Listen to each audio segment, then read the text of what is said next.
We move now to Virginia, where, hard to believe or not, the list of scandals expanded today. State Senator Tommy Norment was questioned about racist photos and slurs that surfaced in a college yearbook that he edited. Norment is now Virginia's fourth elected official in a week to become entangled in controversy. He is the first Republican. The other three are Democrats. President Trump weighed in today, and Ed O'Keefe is in Richmond. Lieutenant Governor Justin Fairfax, the one accused of sexual assault, was the only one of Virginia's top three leaders to be seen in public today, presiding over the Virginia State Senate.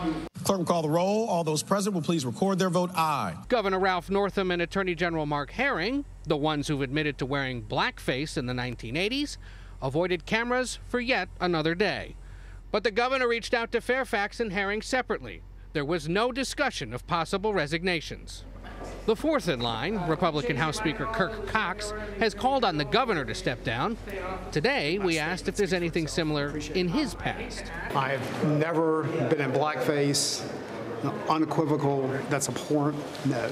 Meanwhile, more blackface and racist photos were discovered in the 1968 Virginia Military Institute yearbook, when current State Senate Majority Leader Tommy Norment, a Republican, was the managing editor. In his statement, he condemned the use of blackface, but also his opponents for wanting to engulf Republican leaders in the ongoing saga. I imagine that every yearbook of every member of the General Assembly has or will be looked into at some point.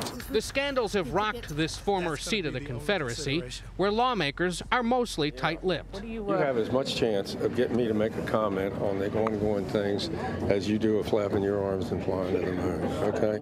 On Twitter today, President Trump said Democrats are killing the great state of Virginia and predicted Virginia will come back home to Republicans in 2020. The Old Dominion has 13 electoral votes and has been picking Democrats for president since 2008. That's part of the reason why national Democrats have spoken out so forcefully about the charges of racism and sexual assault. California Senator and 2020 presidential candidate Kamala Harris. The history of blackface in this country is the history of racism in this country. It is something that is painful for most of us to see, to hear about, and to think about. Late tonight, the Virginia Legislative Black Caucus issued a lengthy statement reiterating that it wants the governor to step down, but saying that it would continue to monitor the scandals engulfing the lieutenant governor and attorney general. They said in part, "We must fiercely and intentionally combat the hatred of the past that still exists today." Jeff? All right, Ed O'Keefe, thank you very much.